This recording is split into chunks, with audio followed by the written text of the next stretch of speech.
I don't care, just pick anything. Ever since we got our hands on the second episode of the Amazing Digital Circus, the #1 question on everyone's lips has been, when will we get the next episode? We spent months waiting for the second episode, so unless you're a mind reader, you should be as lost as we are. Welcome to the Amazing Digital Circus!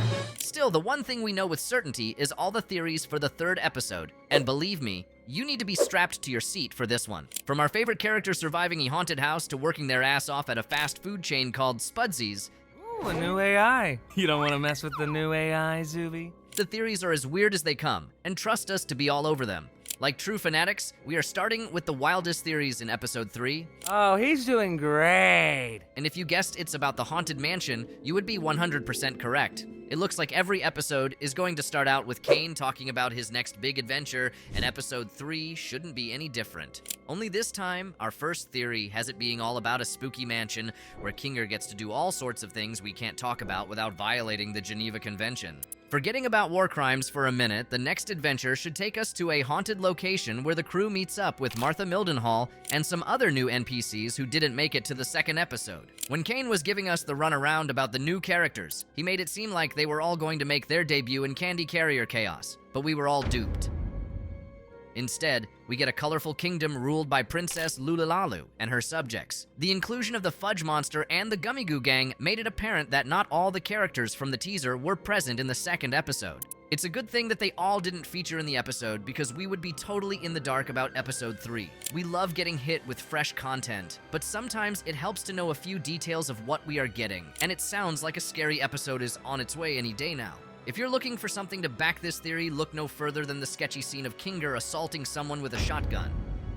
In the short clip, everywhere is dark and gloomy, and you can see that it's totally different from the jolly atmosphere of Candy Canyon. We can't begin to imagine the horror Pomni and the crew will face in the new episode. It must have been really dark to turn poor Kinger into a shotgun-wielding maniac. The shotgun Kinger uses looks like the one Jax found in Candy Canyon, so we have confirmed that they can take objects from different locations. Seeing how humans can't die from conventional means, Jax fans should rest easy knowing that Kinger won't try to kill their favorite character. But that doesn't mean we are sure that Kinger isn't a secret villain in this episode.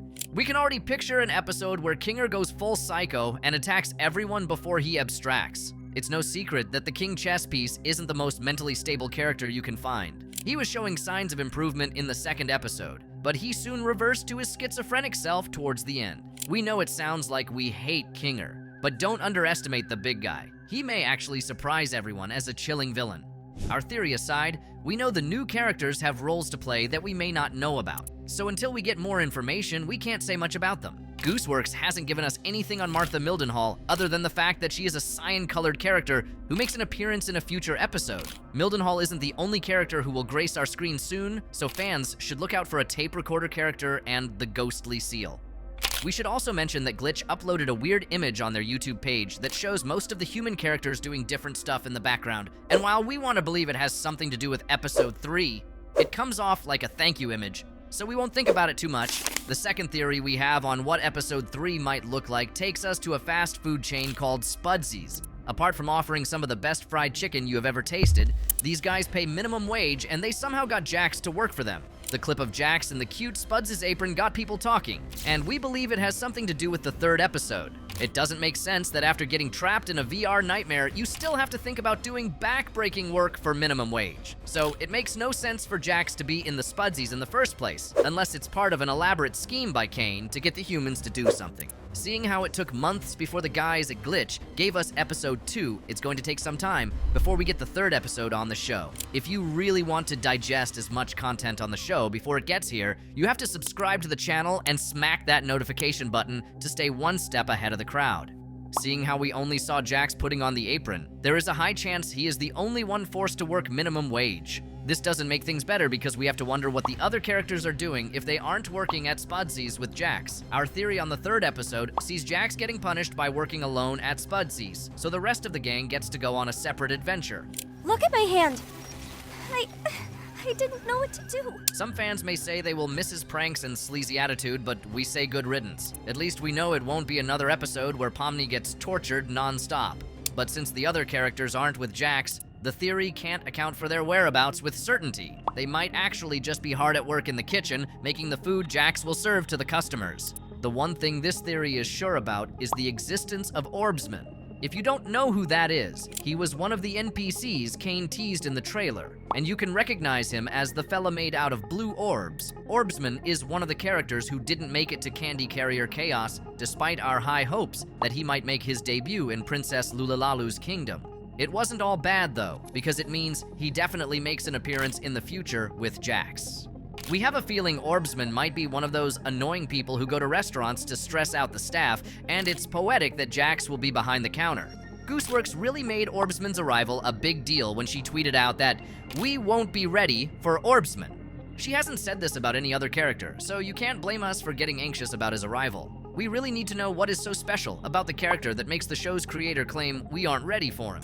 Whatever it is, we know that it won't be a brief scene where he doesn't speak, because the voice actor for Orbsman was revealed in a tweet months back. Oh, that's just one of Kane's little adventures.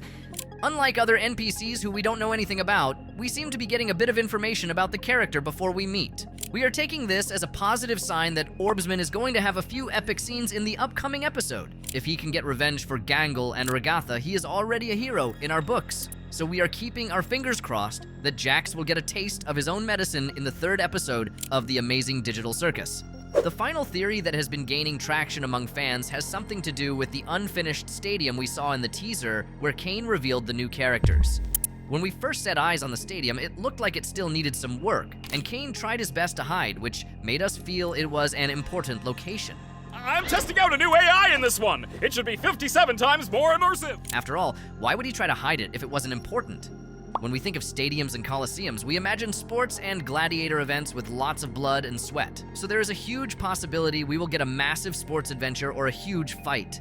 Knowing Kane, it's probably a made-up game where Gangle and Pomni get traumatized while the other characters look on in agony, but it's still better than an all-out brawl when we have psychopaths like Jax on the loose. None of our captive humans look like they would be good fighters, so for everyone's sake, we pray it has nothing to do with gladiator battles. That being said, unhinged fans who love chaos should be licking their lips right now in anticipation of the epic fight we might get, but we won't know for sure until the third episode releases. Till then, we will have to be satisfied with the idea that Gummy Goo will make an appearance in a future episode. Regatha's words were the only thing that kept us from crying our eyes out after seeing Kane turn the Aussie into confetti. We feel really bad about the way Kane discarded the poor crocodile, and we can't wait to see what sort of trouble he gets himself into next time. If you made it to the end of the video, you probably can't wait for episode 3, and since we can't grant you your wish, we can provide you with the next best thing. Our videos are the closest you will get to the latest episode, so why not indulge in the chaos? Also, you should consider subscribing to the channel if you hope to be an expert on all things The Amazing Digital Circus.